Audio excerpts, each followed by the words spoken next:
Hey guys, Brett Weiss here. Thank you so much for tuning in. Have a question of the day. Should you criticize a video game console before you've played it? Now, of course, you have the right to criticize it. It's America, free speech, etc. But should you? My answer may surprise you. My answer is yes.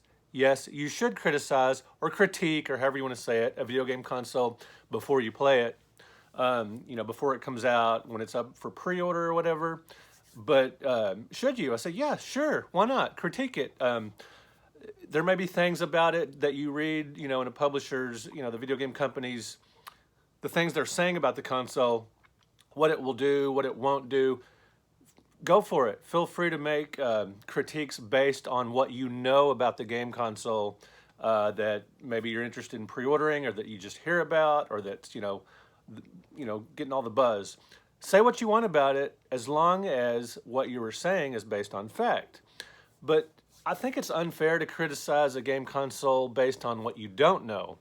Like, for example, just saying it's gonna suck, or the games are gonna suck if you haven't played them. So here's some examples of things I think are fair game for criticizing for game consoles that you've never played.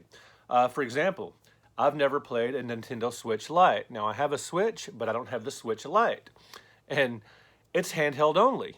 And for me, this sort of defeats the purpose of a Switch, and it's called a Switch, meaning you can switch it back and forth between on the go and on your TV. That's just semantics. Very small gripe. I don't blame Nintendo for coming out with a cheaper handheld version of the game, because, the Switch is... most people seem to play it on the go, and I've started playing my Switch more and more on the go. I used to play it mostly to my TV, but I've started, ever since I got a case from GameStop, I've started playing it more on the go. Anyway, very minor gripe with that. Here's a couple that are a little more serious. PlayStation 5, there's questions about its backward compatibility. Will it be backward compatible with most of the PlayStation 4 games? Will it be backward compatible with just the more popular ones? So you can be critical of that based on what you know about it. Maybe you want it to be backward compatible with every single PlayStation 4 game right out of the box. Comment on that. Whatever you think about that is fine. Again, just based on things you know. Xbox Series X, the name. To me, Xbox Series X is a ridiculous name. It's confusing, especially for retailers. Someone calls in, I want the new Xbox, now if they say the new Xbox right after it comes out, that's one thing. But a lot of people just call in saying, I want, they have a history of naming their consoles confusingly. Xbox, Xbox One, Xbox One X, Xbox Series X, all kinds of confusion, especially if you're a retailer and a mom or somebody's calling in just wanting, an Xbox. Maybe they say Xbox One and they really mean OG Xbox, or if they're talking about the brand new Xbox and they just say Xbox. Very confusing. So anyway, I don't like I'm critical of the Xbox Series X, the name of it, even though I haven't played the Xbox Series X yet. Now, the CollectorVision Phoenix, that's another console I haven't actually played. Now, I do have one on pre-order. Their latest rounds of pre-order have gone up. I'm a big ColecoVision fan. This is the system that will play ColecoVision cartridges, which is awesome, on like an HDMI TV. And I really love that. It's a ColecoVision retro console that actually has a cartridge slot. That's awesome. So I'm really excited to get mine, but it comes with no controllers. Now, I don't know that I've ever heard of a game system that comes out of the box with no controllers. Now, you can use ColecoVision controllers and Super Nintendo controllers for the system, and most people, I believe, that are ordering the CollectorVision Phoenix are hardcore gamers that most likely have a ColecoVision or at least a Super Nintendo in their collection, so that's really not a huge issue. And it's unlike the Amico, it doesn't sound like the CollectorVision Phoenix. The folks behind that are aiming at a just general wide audience who would definitely want controllers right out of the box. It's more of a niche market item for sure, and most of us that are interested in it have controllers. But anyway, it is a criticism that it has no controllers out of the box. It just comes with the console and hookups, no controllers, which is kind of strange. But I'm sure they did a cost-benefit analysis, and that's a business term for, if you're coming out with a product, what features do you want it to have, and is it worth it to include that? Based on the cost, it would be to include that. And CollectorVision obviously determined that shipping with no controllers was the way to go. Now let's get to the Amico, which is the console of choice right now that everybody's talking about. Obviously, the Switch is huge, and a lot of talk about that, a lot of videos on the Switch. But the Amico is surprisingly, just super popular in terms of just people talking about it. It's a very hyped system, and for something that many consider is going to be a niche market item, holy cow, it's getting just a ton of buzz. So I wanted to talk about that because I love to talk about it. I'm super excited about the Amico, and some people have criticized it. The point of this video is criticizing a game console before it comes out. Should you? And I'm saying yes, you should if it's based on reality. Now, so for example, with the Switch, you may have seen the controllers. Most of you probably have. They're odd looking, and they're sort of loosely based on the old Intellivision disc controllers. And you can say, I think it's honest and just perfectly acceptable to say, well, that controller looks odd. I would prefer a joystick or a D-pad or something like that, or maybe something with dual analog joysticks that's something more like the Xbox or PlayStation. Perfectly fine. But if you just come out and say the controller sucks before you've used it, I don't think that's quite fair, because if you haven't actually used it to play a game, you can't really know if it actually sucks or not. So I think it's probably more accurate and more fair to say that you would prefer something different. Okay, regarding the gameplay of the games, like the Amico has pushed 2D games, simple games, family-friendly games, and all that kind of thing. If that's not your cup of tea, perfectly fine. Maybe you prefer 3D games, more complex games, online gaming, etc. And you say, well, the Amico's not for me because that's not what it does.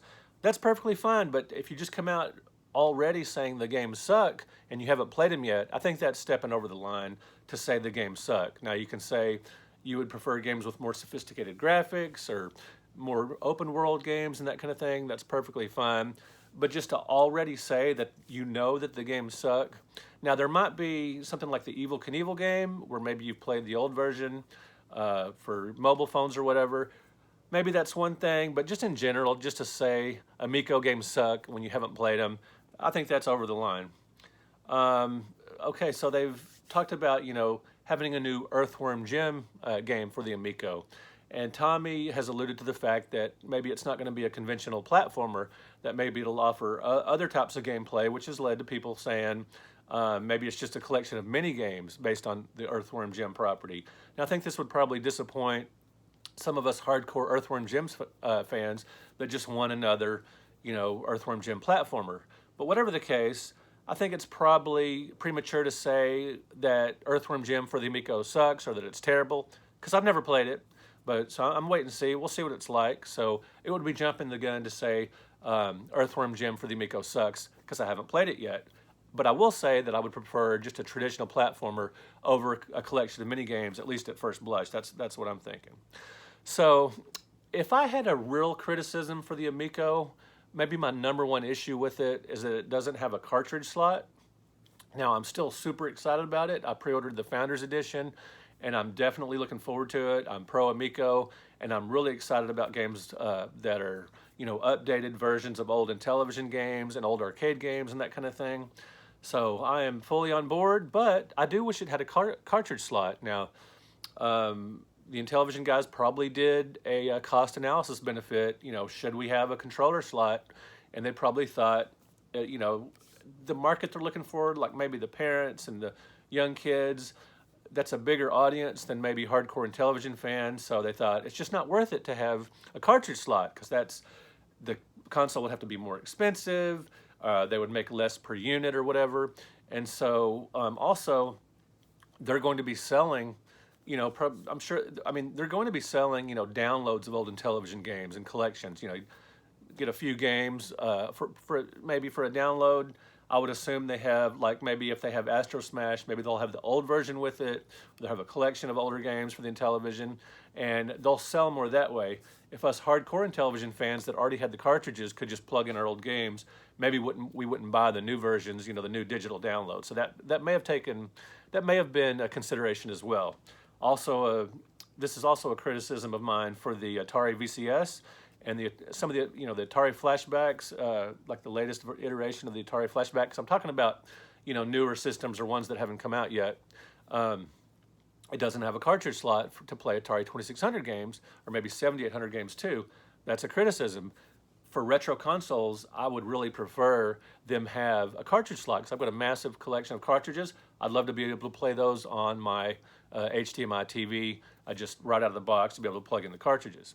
So anyway, bottom line is, if you want to criticize a console that's coming out, one that you've never played before, that's perfectly legitimate, that's fair, but I think it's best to do so based on what you know than what you don't know. Just to automatically say the Amico is going to suck before you played it, I think is unfair. But I think it is fair to say, I wish this, or I'm hoping for this, or that kind of thing. So anyway, are there any consoles coming out on the horizon that you're critical of for reasons that you can back up? Put in the comments below. What are your critiques on the Amico in particular? What do you want to see from the console? What do you wish the console had? That kind of thing. So just please comment below on that. And thank you so much for liking this video. If you could hit that subscribe button, I would very much appreciate it. And guys, I'm looking forward to the Amico coming out in October. Wish it had a cartridge slot, but that's okay. I'm getting one anyway, and I'm super excited.